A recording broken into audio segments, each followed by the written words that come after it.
Assalamualaikum warahmatullahi wabarakatuh. Kami dari kelompok 1 akan mempresentasikan tentang wawasan, bimbingan, dan konseling di sekolah atau di madrasah. Di sini kami akan membahas beberapa hal. Yang pertama ada asas-asas bimbingan dan konseling. Asas-asas tersebut diantaranya ada pertama asas kerahasiaan, yaitu asas yang menuntut dirahasiakannya sejumlah data dan keterangan peserta didik yang menjadi sasaran layanan. Yang kedua ada asas kesukarelaan, yaitu asas yang menghendaki adanya kesukarelaan peserta didik untuk mengikuti atau menjalani layanan untuknya. Yang ketiga ada asas keterbukaan, yaitu asas yang menghendaki peserta didik untuk bersikap terbuka dan tidak berpura-pura. Dalam hal ini, guru pembimbing juga harus bersikap terbuka. Yang keempat ada asas kegiatan, yaitu asas yang menghendaki agar peserta didik yang menjadi sasaran itu dapat berpartisipasi secara aktif. Dan yang kelima ada asas kemandirian. Asas kemandirian adalah asas yang merujuk pada tujuan umum bimbingan dan konseling. Selanjutnya ada asas kekinian. Asas kekinian adalah asas yang menghendaki agar sasaran layanan bimbingan konseling merupakan permasalahan peserta didik dalam kondisi sekarang. Kemudian yang ketujuh ada asas kedinamisan. Asas kedinamisan adalah asas yang menghendaki agar layanan yang sama kehendakannya selalu bergerak maju, tidak monoton, dan terus berkembang. Selanjutnya yang kedelapan ada asas keterpaduan. Asas ini merupakan asas yang menghendaki agar berbagai layanan bimbingan dan konseling saling menunjang, harmonis, dan terpadukan. Yang kesembilan ada asas keahlian. Asas ini menghendaki agar layanan bimbingan konseling diselenggarakan menggunakan kaidah-kaidah profesional. Asas selanjutnya yaitu ada asas alih tangan. Asas ini merupakan asas yang menghendaki agar pihak-pihak yang tidak mampu menyelenggarakan layanan bimbingan dan konseling secara tepat dan juga tuntas segera mengalih tangankan kepada pihak-pihak yang lebih ahli. Kemudian asas yang ke-11 yaitu ada asas kenormatifan. Asas ini merupakan asas yang menghendaki seluruh kegiatan bimbingan dan konseling didasarkan dan juga tidak boleh bertentangan dengan nilai dan norma yang berlaku. Asas yang terakhir yaitu ada asas Tutwuri Handayani. Asas ini merupakan asas yang menghendaki agar layanan bimbingan dan juga konseling secara keseluruhan dapat menciptakan suasana yang kondusif, penuh keteladanan, ada rasa aman, dan nuansa yang membangkitkan motivasi. B. Prinsip-prinsip bimbingan dan konseling di sekolah. Prinsip-prinsip bimbingan dan konseling di sekolah bersumber dari kajian filosofis hasil dari penelitian dan pengalaman praktis tentang hakikat manusia, perkembangan, dan kehidupan manusia dalam konteks sosial budayanya, pengertian, tujuan, fungsi, dan proses penyelenggaraan bimbingan dan konseling. Sedangkan rumusan dari prinsip-prinsip bimbingan dan konseling pada umumnya adalah berkenaan dengan sasaran pelayanan, masalah klien, tujuan, dan proses penanganan masalah, program pelayanan, dan penyelenggaraan pelayanan. Yusuf dan Nur Ihsan mengemukakan beberapa prinsip dasar yang dipandang sebagai fondasi atau landasan bagi layanan bimbingan dan konseling. Beberapa prinsip tersebut adalah: 1.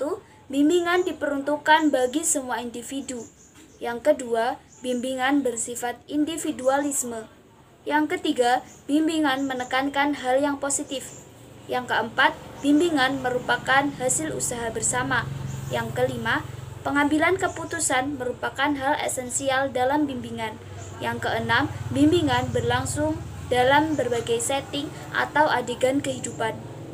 Sedangkan Belkin mengatakan bahwa untuk menumbuh kembangkan pelayanan bimbingan dan konseling di sekolah, ada beberapa prinsip yang harus dipenuhi, yaitu sebagai berikut. Yang pertama, dalam sasaran pelayanan, melayani semua individu tanpa memandang usia, jenis kelamin, suku, agama, dan status sosial, juga memerhatikan tahapan perkembangan.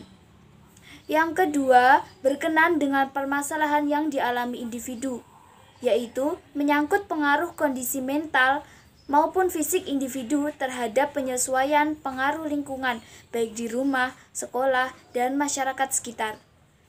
Juga timbulnya masalah dari individu karena adanya kesenjangan sosial, ekonomi, dan budaya.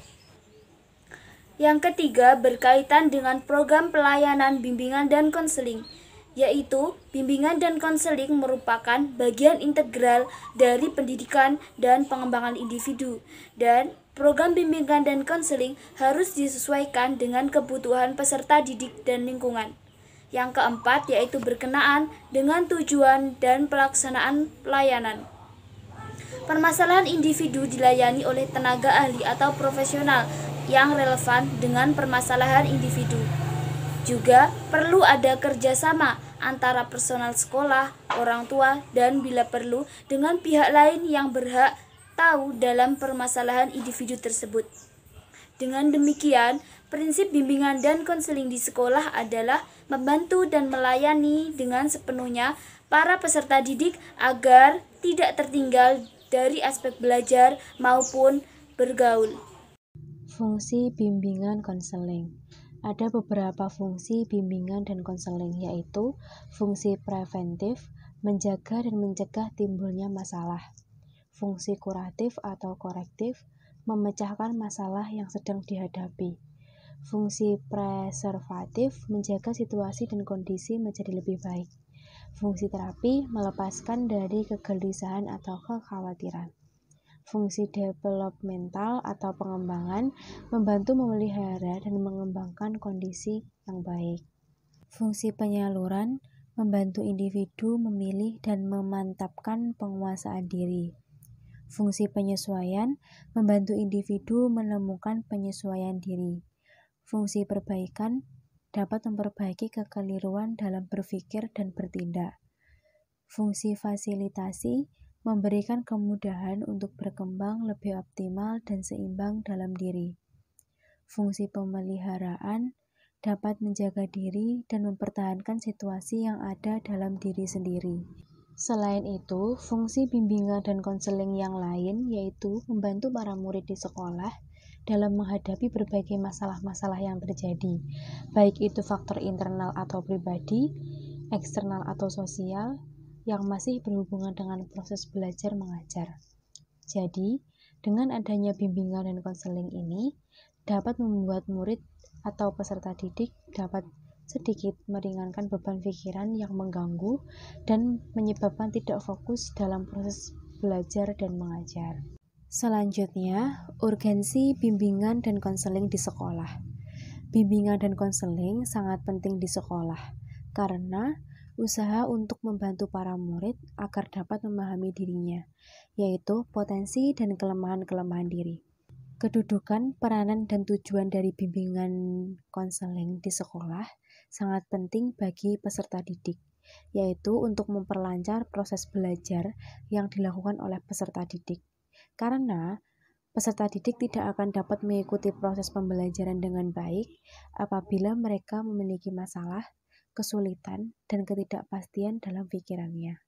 Faktor-faktor yang melatar belakangi muncul dan diperlukannya urgensi bimbingan dan konseling, yaitu yang pertama, latar belakang psikologis. Bimbingan dan konseling itu memberikan pemahaman kepada peserta didik tentang tingkah laku individu yang perlu untuk diubah atau dikembangkan untuk mengatasi masalah yang sedang dihadapi oleh peserta didik. Yang kedua, latar belakang sosial budaya. Bimbingan dan konseling itu mengajarkan bahwa dilaksanakan dengan berlandaskan pada Bhinneka Tunggal Ika, yaitu kesamaan dan keragaman. Selain itu, mengajarkan kepada peserta didik untuk dapat bersikap dan menyesuaikan tingkah lakunya sesuai dengan lingkungannya. Kemudian yang ketiga, latar belakang agama. Bimbingan dan konseling ini sangat diperlukan untuk memberikan nasihat kepada para peserta didik sebagai nilai spiritualitas, sehingga mengajarkan kepada peserta didik untuk memandang hal yang positif dan tidak terjerumus ke arah yang negatif. Yang keempat, Latar belakang pendidikan. Bimbingan dan konseling sangat diperlukan dalam pendidikan untuk dapat lebih mengembangkan pendidikan yang lebih tinggi, meluas, dan sangat mendalam. Sehingga bimbingan dan konseling itu memiliki peranan dan urgensi yang sangat penting bagi peserta didik. Yang kelima, latar belakang perkembangan iptek. Bimbingan dan konseling sangat diperlukan dalam perkembangan iptek, karena agar peserta didik dapat lebih membedakan dan mengetahui dampak positif dan negatif dari perkembangan arus globalisasi.